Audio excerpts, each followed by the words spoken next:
My lords, in a previous report we touched on the galactic crisis known as the extra-dimensional invasion by the race of beings called the Unbidden. Today we shall discuss all that we know about them, including what they are and how they feed, where they come from, their relationship to the Shroud, how to defeat them, and finally discuss speculation tying them to the events in the ultima vigilis system and the ominous race known as the Hunters. Starting with what are they? The Unbidden, if we understand it correctly, are not organic beings, nor are they machined. They seem to exist as energy. Fundamentally, this version of life is currently beyond our understanding, but I shall briefly attempt to detail how it was explained to me by our lead physicists. A being made of energy would exist in a very different way compared to a material being, i.e. a human. In the context of physics, energy is a property of matter and can exist in different forms, such as electromagnetic radiation or kinetic energy. Therefore, a being made of energy would not be composed as atoms or molecules as we know them, but would consist of energy fields that give rise to its physical properties and behaviour. One such way a being could exist is through the principles of quantum field theory, which describes the behaviour of subatomic particles and fields at the smallest scales. In this context, a being made of energy could be represented as a collection of interacting fields that give rise to its properties such as charge, momentum, and spin. Another possibility is that a being made of energy could exist in a higher dimensional space, beyond our own, where the laws of physics as we know them may not apply. In such a scenario, the being could have properties that are difficult to imagine, such as existing simultaneously in multiple places, or having a fundamentally different perception of time.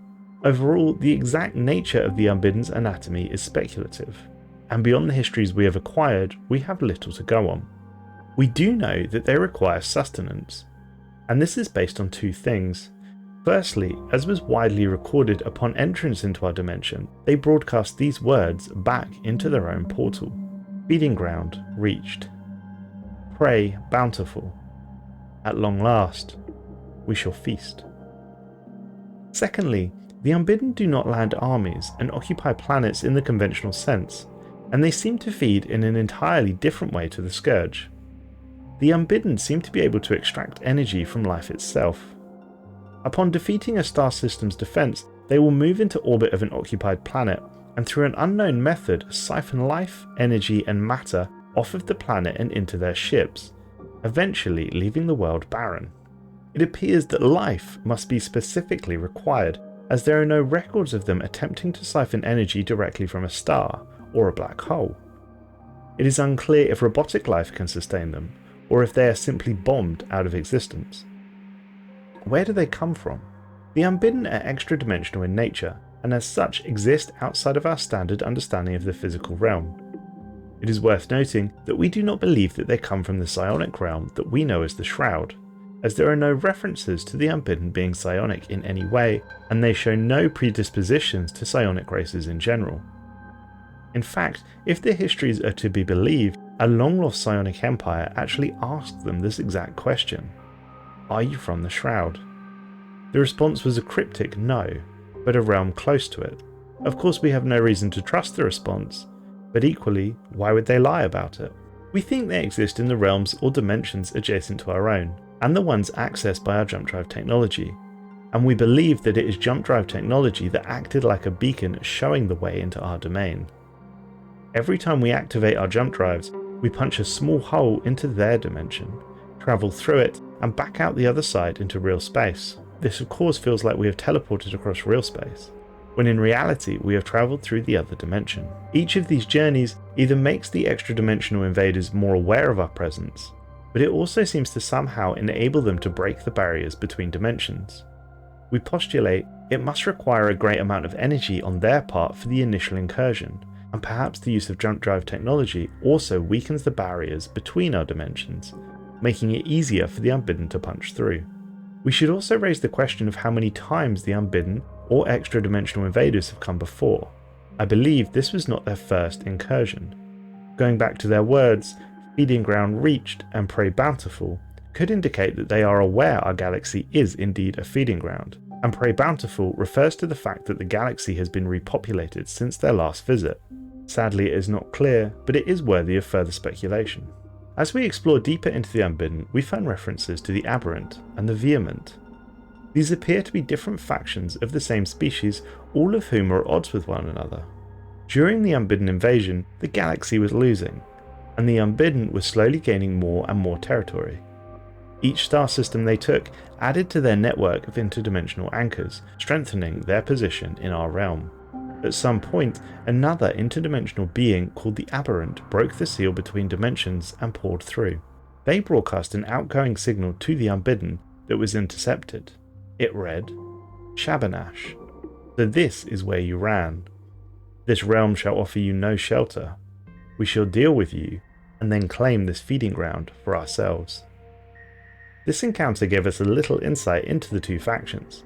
It gave us the Unbidden's true name, Shabanash, and it suggested that the Unbidden were fighting a war in their own dimension against the Aberrant prior to breaking through into our own world. The Aberrant are reported to have attacked Unbidden starbases and outposts, and although they would feed on organic life if they came across it, their initial goal was seemingly to wipe out the Unbidden first. As these factions battled in our realm, more time passed, and a third power surge was recorded. Another faction had entered the fray, and its opening broadcast to the other two gave us even more information about their interspecies politics. The third race referred to themselves as the Vehement. They broadcast the following message: Dagal, Shabanash, you were fools to come to this realm. There is no escape from us. We shall destroy both your kingdoms, and then at last the eternal throne shall be ours. Dagal seems to be the true name for the Aberrant, and like the Aberrant, the Vehement seem more interested in fighting the other two extra-dimensional beings than the purging of organic life, and this third broadcast helps us to build more of a picture as to why that may be. It would seem that within this extra-dimensional species, there are three factions, all warring with one another, with the ultimate goal to claim this eternal throne, whatever that happens to be. Many theories on what this throne is or represent exists. I tend to think the simplest is the most likely. At one point there was probably unification in the realm where the three factions exist. After all, they do appear to be all of the same species. Perhaps after a galactic-wide crusade, these beings conquered and subsequently ate their entire domain, uniting under a single banner, and a single leader occupied this throne. However, as often happens, particularly with warlike species, infighting occurred, and three factions emerged: the Unbidden, the Aberrant, and the Vehement. The three of them now exist in a constant state of war with one another. The Unbidden were the first of the three to recognize the telltale signs of jump drive technology in our galaxy, signaling that it had repopulated and was ready for harvest. As such, they punched through into our dimension, and the other two factions followed. How to defeat them? All three factions appear to use the same technology. Their weapons are incredibly powerful matter disintegrators, the like of which we have not developed in our own galaxy. They are mighty energy weapons that can melt through the strongest armor we've been able to devise, with apparent ease. At the cost of many lives, it was discovered that retrofitting ships and stations with the most powerful shielding available, and then overloading it with extra capacitors, offers the best defense against these extra-dimensional weapons. The Unbidden ships also utilize heavy shielding, but their ships also have no armor to speak of, and their hull integrity seems to be quite low. As such, ships should be fitted with either kinetic-based weaponry, i.e. railguns, autocannons, and kinetic batteries, or weapons that entirely bypass shields, for example torpedoes and strike craft fighters. Both of these have proved most effective. Their fleets are very vulnerable in pulsar systems or during space storms. Anything that can remove their excellent shielding. They are powerful, but given the correct tactical setup, they can be overcome.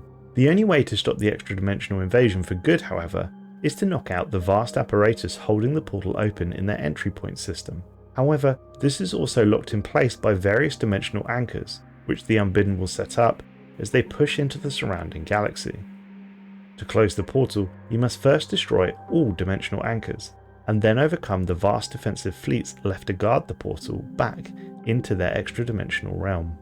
My lords, if I could now address speculation surrounding the entity known as the Hunters, and the possibility of them being linked to the separate entity who occupied and controlled the Galactic Sentry Array in the Ultima Vigilis system.